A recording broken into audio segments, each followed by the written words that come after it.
তেনার লোক সমাজে মুখ দেখাবার জো থাকবে নি, এই আমি বলে দিল।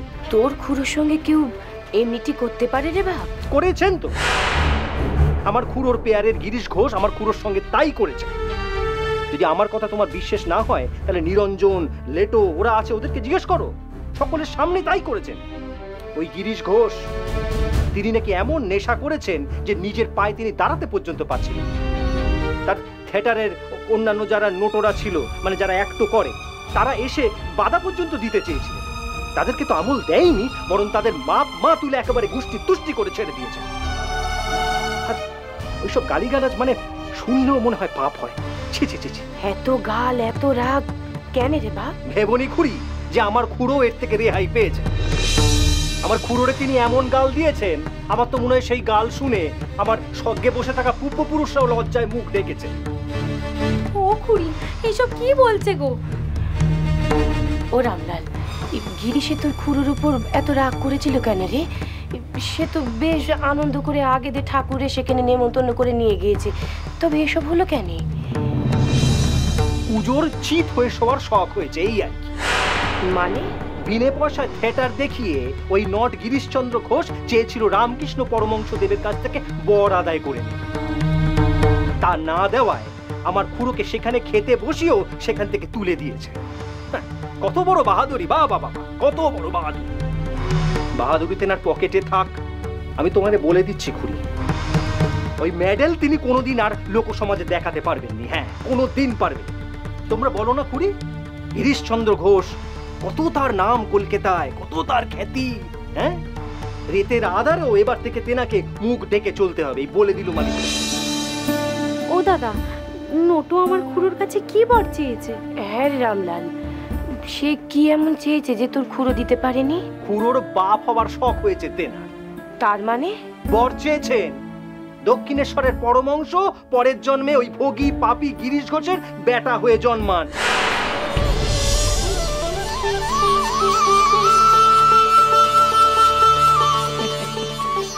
তুমি হাসছো?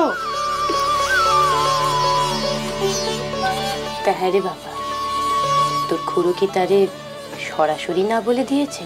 এই দেখো খুড়ি, আমার খুড়োর কথা যত কম বলা যায় ততই ভালো। খুড়োরে হেনস্থা করবার জন্য সবাই যখন রাগে ফুঁসছে, তিনি তখন বসে বসে শোক করছে। কিসের শোক জানো? কিসের শোক?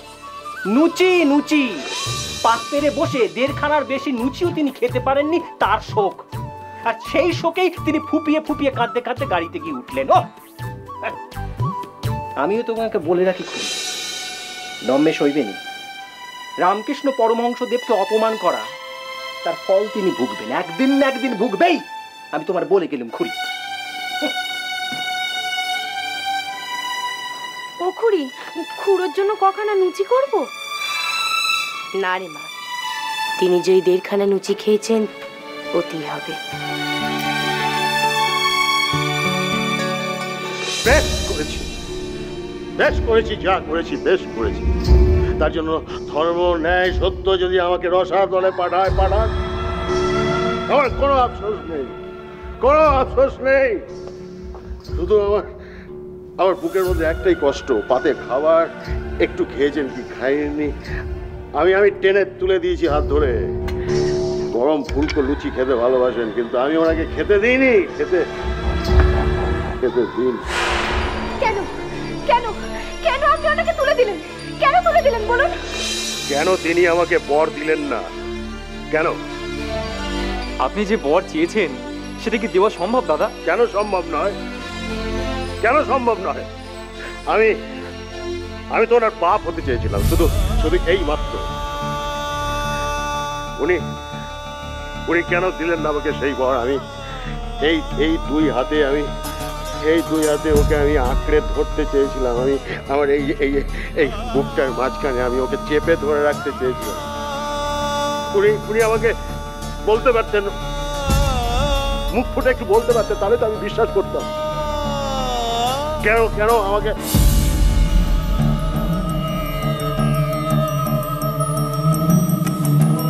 কেন আমাকে বললেন না? আমাকে কৃপা করলেন না কেন উনি? আমাকে কেন করলেন না অতুল? একবার যদি আমাকে বলতেন আমি বিশ্বাস করতাম। ওরা এইটুকু দেওয়ার ক্ষমতা আমাকে ছিল না আমাকে আমার কোলে একটু খেলবে, আমাকে বাপ বলে ডাকবে, এইটুকু মাত্র। দিলেন না দাদা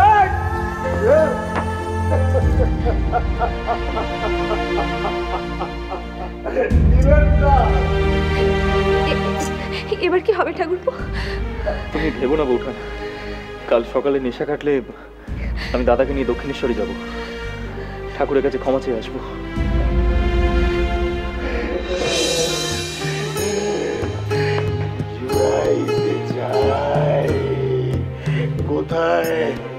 কোথায় চূড়াই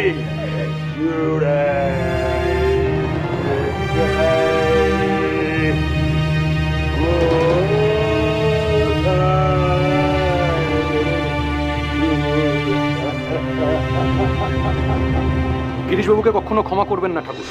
হ্যাঁ, কাবি নাই ওটা একটা পাষণ্ড, এর হাত ধরে টেনে তুলে দিল। পাষণ্ডর কাছে আপনাকে কোনোদিন যেতে দেবো না, কোনোদিন না। এই এত বড় বড় ফুলকো নুচি হেরে খেতে দিল নি। হ্যাঁ তুই বল খেতেই যখন দিবিনি তখন আদর করে পাত পেরে বসালি কেন? হ্যাঁ, ওই ঘিয়ে ভাজা নুচির নোখ দেখালি কেন? না এই ওর সঙ্গে আর সম্পর্ক রাখবো নি। হ্যাঁ, কি ফুলো নুচি। হ্যাঁ, ওই আঙুল ডোবাতেই ফুস করে সব সুবাস বেরিয়ে গেল। সে নুচি এরে খেতে দিল নি।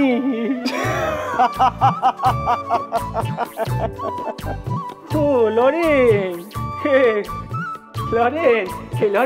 শোন না লরেন, জানিস কাল রাতে গিরিশে রে খুব হেনস্থা করেছে নরেন, খুব হেনস্থা করেছে। পাতে বসিয়ে খেতে না দিয়ে তুলে দিয়েছেন অকারণে। শুধু ওদেরকে শুধু আপনি বলুন না, জিসির মতো একজন ভদ্রলোক আপনাকে পাতে বসিয়ে হাত ধরে টেনে তুলে দিলেন? অকারণে কেউ কি এমন করতে পারেন? ও শুনলি লেটো, শুনলি নিরঞ্জন? এক মাতুব্বর এসে আর এক মাতুব্বরের জন্য সালিশি করতে। হ্যাঁ না নরেন না, গিরিশবাবুর হয়ে তুমি কথা বলো না। কাল গিরিশবাবু ঠাকুরের সঙ্গে যা করেছেন সেই ঘটনা বর্ণনা করার ভাষা আমার নেই। লুরেন ভাই, আমরা দোনো না ও ঠাকুরের সঙ্গে ছিলাম। ও গিরিশ বাবু খুব গাল দিয়েছে ঠাকুরজিকে। বাপ তুলে গাল দিয়েছে, জাত ধর্ম তুলে গাল দিয়েছে, জাত তুলেও গাল দিয়েছে। আরে রে, ওই ফুলকো নুচি খেতে দেয়নি। জানো নরেন, নেশার ঘোরে ঠাকুরের কাছে অদ্ভুত আবদার করেছেন। তাই? আর আপনি নিশ্চয়ই ওনাকে সেটা দেননি।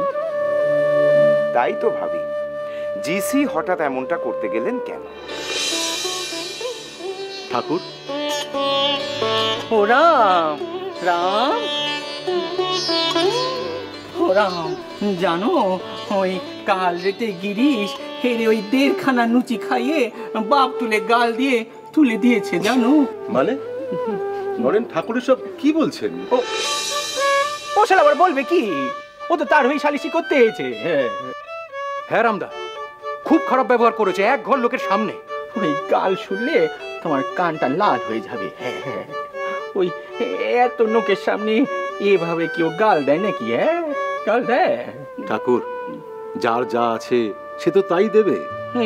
এই দেখো বলে কি, যার কাছে যা আছে মানে? কালিয়নাগের বিষে রাখাল ছেলেদের মৃত্যু হলে শ্রীকৃষ্ণ কালিয়নাগকে জিজ্ঞেস করলেন, তুমি সবসময় বিষ ওগড়াও কেন? উত্তরে কালিয়নাগ বলল, প্রভু তুমি তো আমাকে শুধু বিষই দিয়েছ, অমৃত দাওনি, তাহলে আমি বিষ ছাড়া আর কি দেব? জিসি আপনাকে গাল দেননি, ওনার যা আছে তাই দিয়ে আপনার পুজো করেছেন।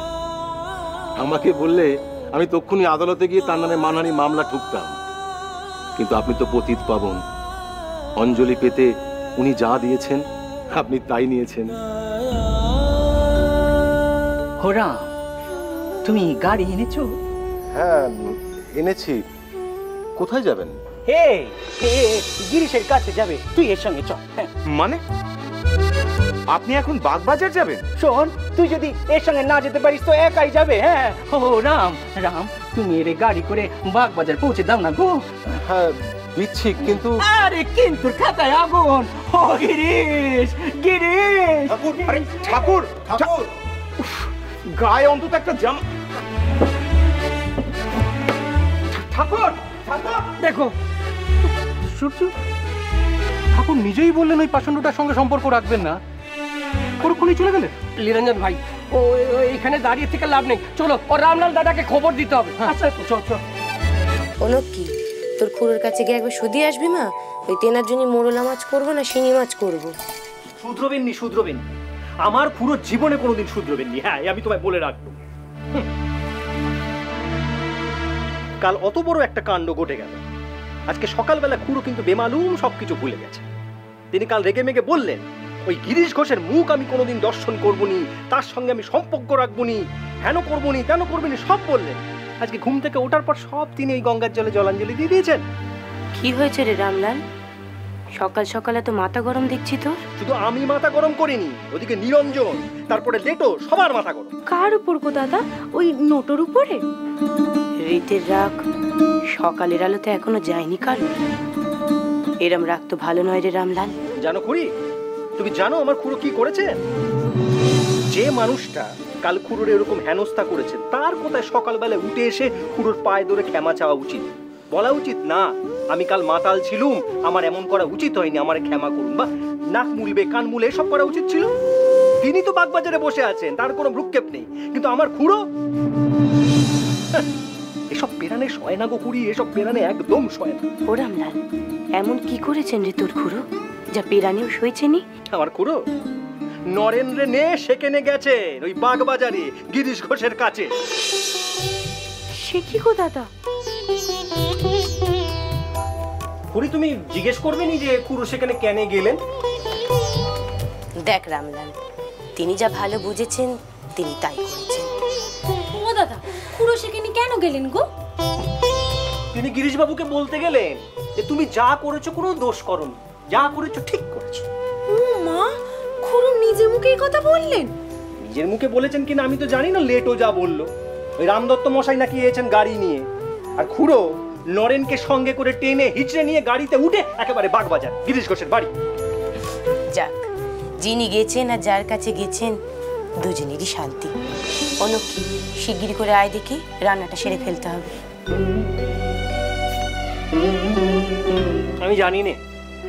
আমি জানি নে যে আমার কুড়ো কুড়ি ওই মধু মাতালের মধ্যে কি দেখেছেন। তেনার কোনো দোষই তারা দেখতে পান না। ভাল লাগে নে। কাল রাতে আপনি কি করেছেন সেটা হয়তো আপনার খেয়াল নেই দাদা। আপনি আমার সঙ্গে চলুন, আপনি দক্ষিণেশ্বরে গিয়ে ঠাকুরের কাছে ক্ষমা চেয়ে নেবেন। কেন যাবেন না? ভুল তো আপনি করেছেন। ভুল নয়, বলতে বাধ্য হচ্ছি অন্যায় করেছেন। তিনি কি সত্যি আমাকে ক্ষমা করবেন? আমি যা করেছি সত্যি যদি উনি আমাকে ক্ষমা করেন তাহলে আমি সারাটা জীবন ওনার পায়ের ধুলো হয়ে থাকবো। ও গিরিশ, গিরিশ। ঠাকুরের ডাক মনে হলো। ঠাকুর এসেছেন, কিন্তু ওনাকে কে নিয়ে এসেছে? ও গিরিশ, গিরিশ, ও গিরিশ, গিরিশ। দাদা, দাদা ঠাকুর সত্যি সত্যি এসেছেন দাদা। ও গিরিশ, ওই রাম বলল যে তোমার কোনো দোষ হয় নাই গা, তাই সে কথা তোমারে জানাতে এলুম।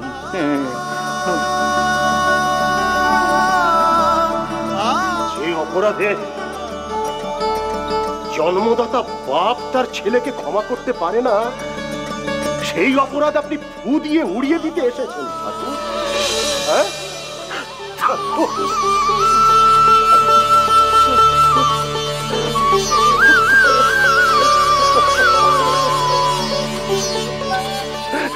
দাও প্রভু দাও, তুমি নিজ গুণে আমার মনের গহনে লুকিয়ে থাকা সব ময়লা আবর্জনা সব উড়িয়ে দাও প্রভু, দূর করে দাও আমার মনের পাপ, সব আধার, আর নিখোশ কালো সেই আধার থেকে আমাকে আলোতে নিয়ে এসো ঠাকুর, আমাকে আলোতে নিয়ে এসো।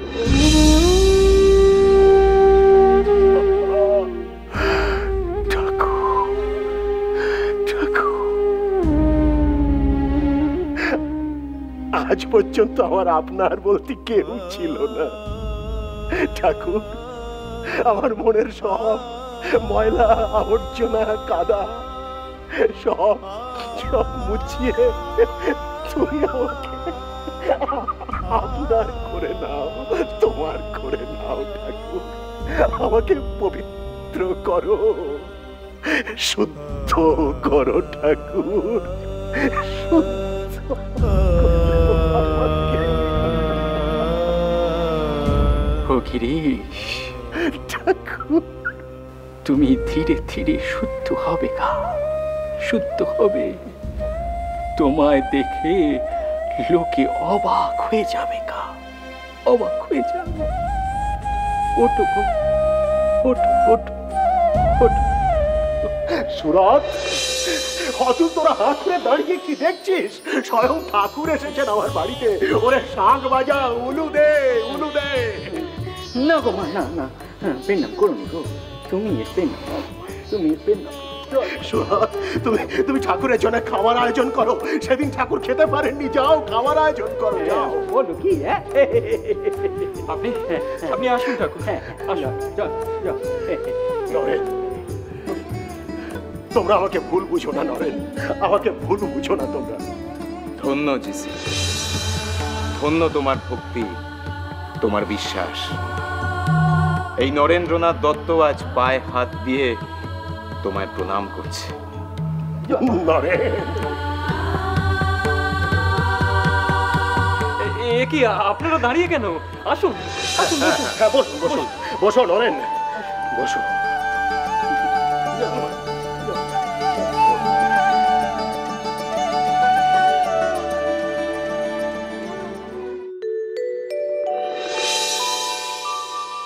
কোনোদিন এমন কথা শুনেছিস না কি, ভগবানের দয়া পেতে ভক্তরে স্বর্গে যেতে হয়েছে?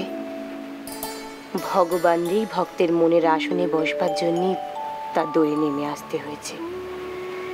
ভক্তের ভক্তি ভগবানরে তার দাঁড়ে টেনে আনে খুঁড়ি। নোটর সে ভক্তি নাই, আমার খুঁড়োই দয়া করে সেখানে গেছে। সে দয়া কি সবাই পায় রে মা? তুমি যাই বলো না কেন খুঁড়ি, ওনার বড় বেশি সাহস। খুড়োকে নিজের জায়গায় পেয়ে কোথাও অন্য কিছু চাইবেন তা না, একেবারে আমার বেটা হয়ে জন্ম এই বর চাইলেন। দেখ মা, তোর খুড়োর কাছে কত লোকে এসে কত কথা বলে। কেউ বলে এটা দাও, কেউ বলে মামলায় জিতিয়ে দাও, তারপর বলে স্বামীর মতি গতি সব ফিরিয়ে দাও, ভগবানরে কোন উপায় পাবো তা বলে দাও, এত পাপ করেছি সেসব পাপ নিয়ে পুণ্য দাও, সংসারে কিভাবে শান্তি আসবে তাই দাও। তবে দেখ মা, গিরিশে কি চাইলে? আমার বেটা হয়ে জন্মাও। এর মানেটা বুঝলি নি মা? বেটারি তার বাপ এমনি করে বুকে করে আগলে রেখে দেয়, যেন তার পা মাটিতে না পড়ে। আলাদা আসনে বসিয়ে নয় রে মা, বুকে কোলে পিঠে করে রাখতে চেয়েছেন। এত ভক্তি আর নিবেদন যার আছে সেই এমন ভক্ত হতে পারে রে মা, সেই এমন ভক্ত হতে পারে। তাহলে নোটো আমার খুড়োরে ভক্তি করেন? কতটা তা মেপে বলা যাবে নি রে মা। না হলে কি তোর খুড়ো এমনি এমনি সেখানে যেতে চান? যেতেননি।